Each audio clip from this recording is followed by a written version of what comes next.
Machilipatnam collector office దగ్గర రైతుల గురించి రైతులు పడే ఇబ్బందుల గురించి తెలియజేయమని మా నాయకులు వైఎస్ జగన్మోహన్ రెడ్డి గారి ఆదేశాల మేరకు ఈ రోజున మచిలీపట్నంలో రైతులందరూ వస్తే వాళ్ళని తీసుకుని మేము ఈ కార్యక్రమం చేపట్టడం జరిగింది.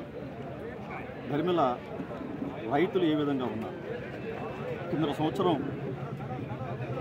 వర్షాలు భారీగా పడితే చాలా ఇబ్బందులు పడ్డా సరే జగన్మోహన్ రెడ్డి గారి ప్రభుత్వంలో మా నాయకులు ఎమ్మెల్యేలు కూడా అందరూ రైతులు మిల్లర్ దగ్గర తిరిగి వాళ్ళ ధాన్యాన్ని కొనుగోలు చేయించే పని దగ్గరుండి చేయించడం జరిగింది.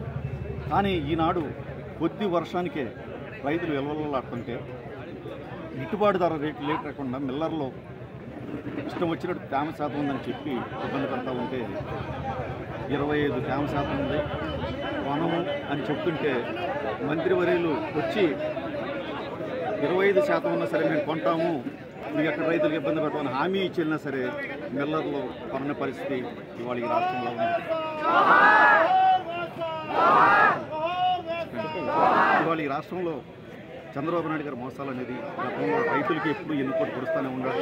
ఆ రోజున ఉచిత విద్యుత్ ఇస్తే తీగల మీద బట్టలారేసుకోవటం కానీ అన్న మనిషి రైతుల ఎడల ఎప్పుడు వ్యతిరేక ధోరణితో వ్యవహరించే తీరు ఇవాళ కళ్ళకి స్పష్టంగా కనపడుతుందని చెప్పి తెలియజేస్తూ ఈ రోజున కలెక్టర్ గారికి మెమోరాండం రైతుల తరఫున